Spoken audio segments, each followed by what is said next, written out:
2014, 2018 সালের মতো 2024 সালেও ভোট চুরি হয়েছে বলে অভিযোগ করেছেন জাতীয় নাগরিক পার্টি এনসিপির দক্ষিণাঞ্চলের মুখ্য সংগঠক হাসনাত আব্দুল্লাহ।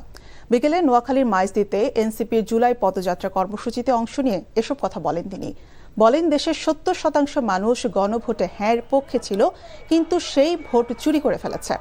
জুলাইয়ের আগেও ভোট চুরি ছিল, সেটা ভোটের ফল প্রকাশের আগে। আর জুলাইয়ের পরও ভোট চুরি হয়েছে, তবে সেটা দিনের আলোতে ফল প্রকাশের পর। এদিকে নাটোরে এনসিপির জুলাই পদযাত্রায় অংশ নেন দলের উত্তরাঞ্চলের মুখ্য সংগঠক সার্জিস আলম।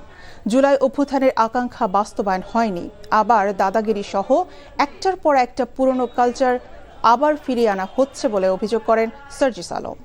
আমরা এমন একটা বাংলাদেশ চেয়েছিলাম যেখানে প্রত্যেকটা সরকারি অফিস আদালত মানুষের সেবার একটা আশ্রয়স্থল হয়ে উঠবে। আমরা দেখলাম একটা গোষ্ঠী চাঁদাবাজিতে লিপ্ত হলো, কেউ নতুন করে মাদক ব্যবসায়ীদের শেল্টার দেওয়া শুরু করলো, কেউ নতুন করে থানাগুলোতে দাদাগিরি করা শুরু করলো। থেকে এই জাতীয় সংকটে আমরা সরকারকে আমাদের দৃশ্যমান কোন পদক্ষেপ দিতে আমরা দেখছি না।